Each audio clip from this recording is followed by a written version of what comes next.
I am absolutely delighted to be able to join you today, and I'm grateful for the opportunity to offer some initial remarks, reflections, to set the stage for what I believe is going to be a very productive and fruitful dialogue about the social gospel, about the Catholic social teachings that we hold so dear, and Pope Francis's particular call for inclusion.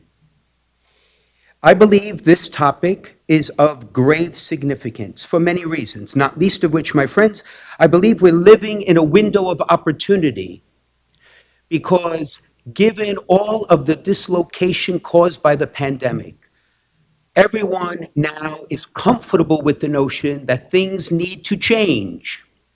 And so we have this opportunity, not simply to reevaluate our economic, social, and political orders, but actually also to seek change so that it is not just more economically stable, but quite frankly will do what Catholic social teaching asks, to respect the dignity of each human being and to foster inclusion of us all. Pope Francis on the scene is the right man with the right voice at the right time in this moment of opportunity to engage believers and people of goodwill in this project. And I speak not only of his prophetic acts, and there are many of inclusion. You could consider erecting showers in the rotunda of St. Peter's, or sharing his birthday breakfast with the homeless, or going to Lampedusa, or opening an office of papal charities. These are all prophetic acts. But I'm speaking about the very substance of his teaching, of which you are all familiar. For example, his unwavering commitment to the dignity and needs of those who are excluded and vulnerable in the economic, social, and political order. To promote the common good and to situate individual rights within the common good. To dare to say that we siamo tutti fratelli e sorelle, that we are all brothers and sisters, echoing Francis of Assisi's image, irrespective of culture, language, nationality. To reaffirm the importance of family and local communities as building blocks that will respect the dignity of individuals, and to extend this to an integral ecology. My friends, all of that is this call to inclusion. And so what is my task before you today? I stand before you as a pastor of the church to do two things. First, with your permission, to kind of set the stage by reminding us generally of what Catholic social teaching is, very briefly. And then to go a bit into that which Francis is teaching us to unpack this call to inclusion and what that could mean for the conversation we have today. So, our first task, Catholic social teaching. I don't think it's an exaggeration if I were to say if you ask the average Catholic what it is, that is, Catholic social teaching, they would be hard-pressed to figure out how to respond. I think they would point to the mandate of the gospel to be charitable, to love neighbor as oneself, but they would not necessarily understand the robust, sophisticated, and articulate vision of teachings that seeks to challenge all believers to engage the world concretely, precisely in this mandate of charity. Pope Francis is one of many in a long tradition that has articulated this. And of course, most commentators would say modern Catholic social teaching began with Rerum Novarum of Pope Leo XIII in 1891. But the truth is, the roots of Catholic social teaching began with Christian revelation, right? With the teachings and ministry of the Lord himself in the apostolic tradition, as the church over the centuries has responded to circumstances, feudalism, industrialization, modernism, politics, war, technology, globalization, and now the digital continent. So at its heart, my friends, Catholic social teaching does what? It marries the evangelical mandate of love to will the good of the other with the demands of reason illustrated by the natural law, also informed by the social sciences, so that we can find a concrete path to foster the dignity of every human person and the common good that binds us together. And that marriage, my friends, is based on two other unities that are central in Catholic thinking. The unity of faith and reason, that they complement one another, or as the tradition says, grace building on nature, and the scriptural exposition of St. James, that faith is dead without good works. Before we move to Pope Francis, allow me two other very brief premises. First is, as you know, in Catholic social teaching, there are three fundamental principles and some other corollaries, perhaps traditionally 7. And yet we must understand that they all exist in creative tension with each other, that they are all necessary to fill in a comprehensive picture, and they stand side by side because at times they are self-correcting, right? They need to be. So give the image of a mosaic. You look at the pieces of a mosaic, each are beautiful, but you don't get the full beauty until you put the pieces together. And so part of our challenge is to put the picture together in this growing, complex, complicated, divided, and a world that seeks exclusion. How do we concretize in the messy life we live? How do we concretize this call of inclusion? And the second is most obvious. It is precisely for all the reasons I just said, given the complexity, given the enormity of just the economic order and the political order and the social structure and hierarchies of our countries and the world, there will be legitimate disagreement among us, even in this room. I am hoping that will come to the fore in our conversation. Legitimate disagreement on how to apply these principles concretely. But my friends, that should never be a reason for us to shy away from the discussion. Pope Francis is no stranger to controversy. Neither should we, because of the import of what stands before us. So let's turn to Pope Francis. Pope Francis has made it very clear that it is a call to inclusion that animates much of his papal magisterium. I'd like to present a premise, a proposition. Perhaps you may disagree. But it seems to me, in the religious imagination, in the intuition that actually forms much of what Pope Francis is speaking of, there is one principle, one basic theological fundamental principle that animates what could otherwise be seen as just random or side-by-side observations. And in the tradition of the church, that fundamental principle is called communio, or communion. But it can be named in other ways, including a sense of social fraternity. And it is, first and foremost, my friends, a mystery. Not because we cannot speak of it, but because it is a reality that we enter into in response to what? A divine invitation. Communio is not a human construct alone. What is the invitation? The invitation is for all of us made in God's image and likeness, through the power of grace, to enter into the very life of God, who is himself a communion in Christian revelation, a trinity of divine persons bound together in love because God is love.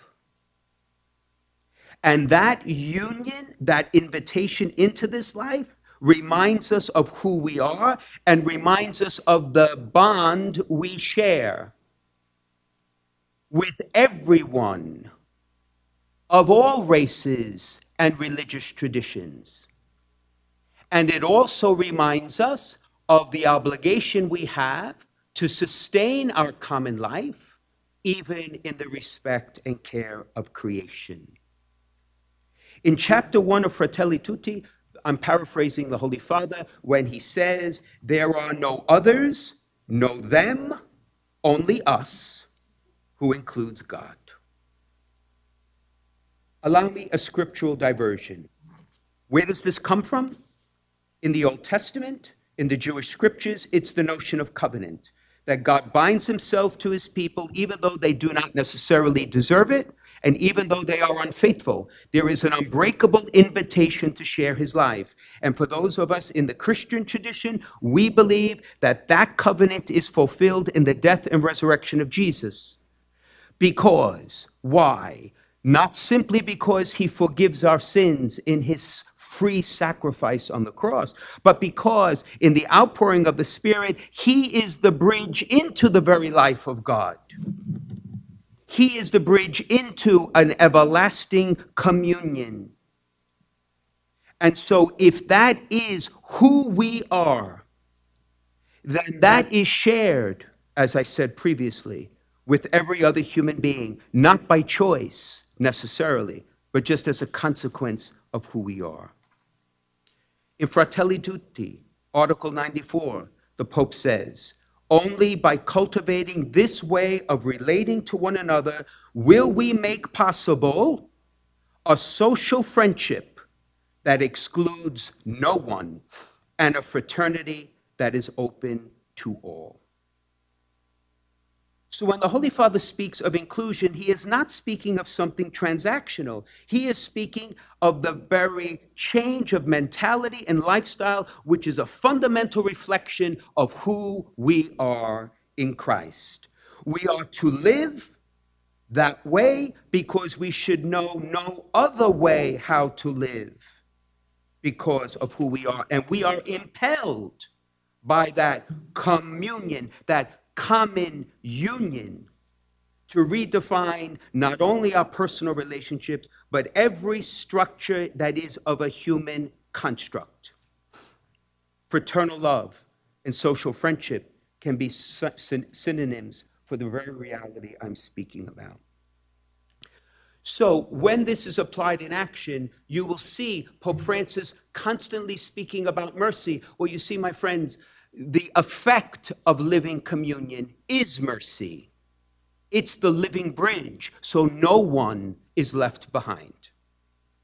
Pope Francis speaks of synodality as an essential part of the church's life. But what he's saying is that the journey of faith excludes no one. It's not just the bishops who are asked to discern and listen, but all God's people, even those who do not share Christian faith, have a role in the discerning and listening because it's the very fabric of who we are. And therefore, there is a personal and communal obligation to look at the economic, political, and social order through this lens. Allow me to go deeper.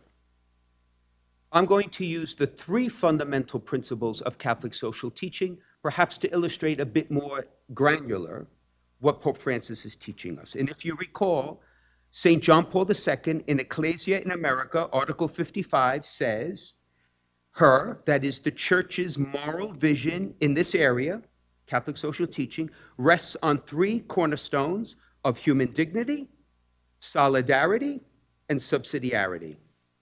For the balance of my remarks, allow me to stop at each of those and break it open along the lines of what our Holy Father is speaking of inclusion. Human dignity and the value of every human person.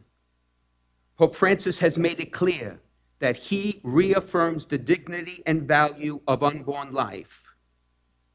But he also has made it clear that that dignity and value extends to the marginalized, the vulnerable, and the excluded in our midst, the human lives that have become invisible to the economic and political order around us. They are deserving of the dignity and protection, not because we accord it, but because it is already inherent in every human person. In 107, in Fratelli Tutti, he summarizes it in one sentence. He says, every human person has a right to live with dignity and develop integrally. So who are the marginalized for Pope Francis? The physically poor, those who lack necessities of life, migrants whose dignity is challenged at the borders. The fourth chapter of Fratelli Tutti dreams of a heart open to the world, he says. The elderly, the uneducated, the refugee, those who are suffering from the effects of climate change. Because it is a dignity, my friends, clearly, that exists in every stage, in every season of life. Never to be judged in a utilitarian fashion, universal, that knows no distinction of politics or national boundaries, and one that has a preferential option for the very ones that otherwise have been left behind. Pope Francis does not mince words, does he? He challenges the political, economic, and social order to include the excluded. For example, in Evangelii Gaudium, Article 6, I believe it is, Pope Francis challenges all governments to assure dignified work, health care, and education for all people. He also criticizes what he sees are the challenges. So, for example, he speaks of the idolatry of money, where he sees the human person because of some of the economic structures we have. A person is no longer an agent of economic life, but reduced to a center of consumption for profit. He speaks of the victims of a neoliberal faith in an unfettered marketplace. Fratelli Tutti, Article 168, where he says that marketplace, that mistaken belief that the marketplace will solve all problems through, and I quote, spillover, or I quote, trickle theories. Against those challenges, he speaks of an integral human development. And in Article 21 of Fratelli Tutti, he says this: some economic rules have proved effective for growth, but not for integral human development. Wealth has increased, but together with inequality, and the result that there are new forms of poverty emerging. We see that here in Manhattan. Just take a stroll down the street. And in this dignity of the human person, he speaks of the essential role of the family and the local community. The family, particularly in Amoris Laetitia, which itself was a document that was critiqued by some, but he holds dear and fast to this. So, in the end, if you were to ask me, Bishop Frank, summarize all this in a sentence, I would put it this way. For Pope Francis, the basic moral test for any society or the analysis of any personal behavior is this: how do we treat the poor and marginalized is the measure to which we need to change. Second principle, human solidarity. I need not explain too much. It is the basis of the communio I spoke of. But there is this image that we have to remember, which is the common good. And allow me to offer a tangent, and again, you may disagree, and I welcome the commentary. But we live in a time, particularly here in the United States, where personal rights have almost been divinized. And a discussion of the common good has been set aside. And the Holy Father says that's a recipe for disaster, because the one checks the other. They are in a very delicate and creative balance. And the common good needs to be articulated so that it is in fact held in common. And it would seem to me that one of the great challenges we have is precisely to do that in the context of this country, in this moment that we are living. For Francis, this notion of advancing the common good resonates very deeply in his writings, at least in two ways.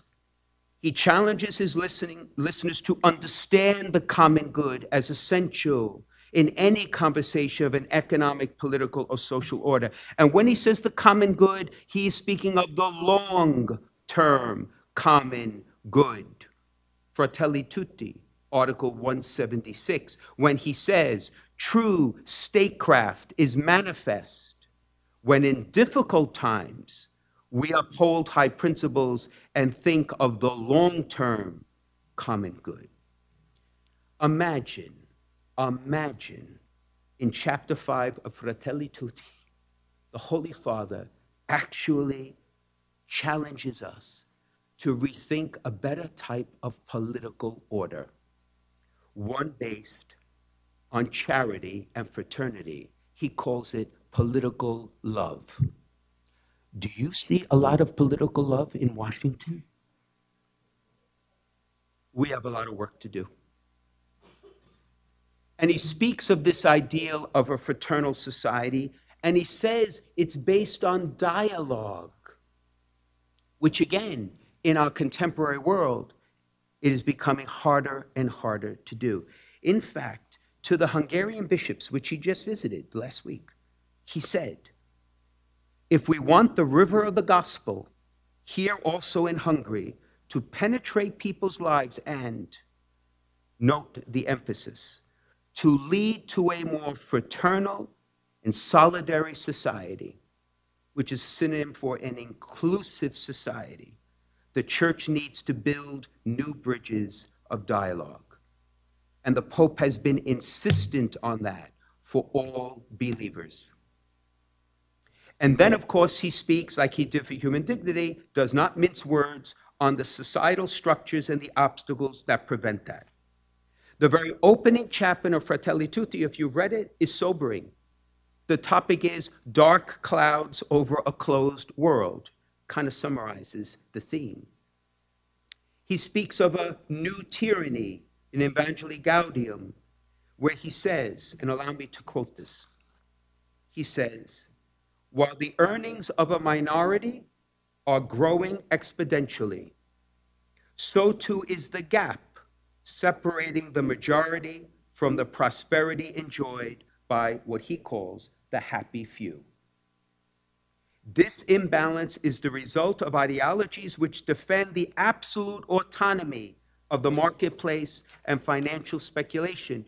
Consequently, he goes on to say, they reject the rights of states charged with the vigilance of the common good to exercise any form of control.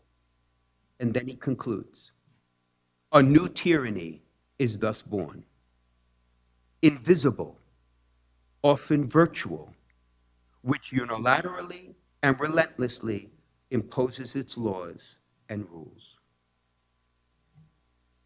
The last principle, subsidiarity. My friends, you all know, as I do, what that refers to, is that the state or the larger entity should not assume the tasks that are beyond that local entities and individuals can do for themselves. This basically is the conversation of personal responsibility and collective responsibility and how they are held in that creative tension. And the Pope has made it clear that every human person, and particularly every believer, has a personal responsibility to live this gospel and to concretize it in their lives.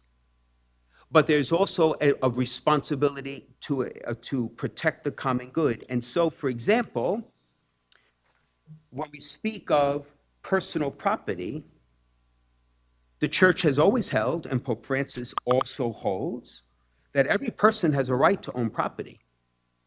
But that right is not completely absolute, because he speaks of the universal destiny of all goods. Fratelli Tutti speaks of the principle of the common use of created goods, that responsibility personally and collectively are always in dialogue. And that is why the care for God's creation, Laudato Si, which resonates in the hearts of so many young adults, he speaks of an integral ecology, because the truth is, and perhaps you may disagree, if we are to address this global challenge, it is not enough for some to respond, for some countries to respond. For if we do not all respond, there will be no lasting solution. Once again, individual, or in this case, states' rights, and the global common good. So, my friends, where do we go from here? In the Catholic tradition, popes from St. John Paul II, actually from St. Paul VI, have been challenging us to become missionary disciples in the world. We can spend 5 hours trying to figure out the nuances of that. I want to leave you with this thought. If you and I are committed to engage the world around us, that is, to be disciples in the world, in mission, allow me to conclude by making this simple observation. Pope Francis has given us the roadmap with the principles of Catholic social teaching in this understanding of this communio we share that can be summarized in the simple 3 words, a call for inclusion, to allow the health of individuals in their dignity and the respect that is owed to them, in the health of nations in a common good that can be global. You and I, my friends, are being engaged by the successor of Peter to make this the centerpiece of our mission in the world. Siamo tutti fratelli e sorelle. We are all sisters and brothers in this communio that casts us and asks us to go into the world and allow the world to be the place where every human being and every local community and every nation can live in prosperity and peace. The roadmap is there. The question for you and I is simply this: are we ready to begin the journey? Thank you, my friends, for your attention. God bless you.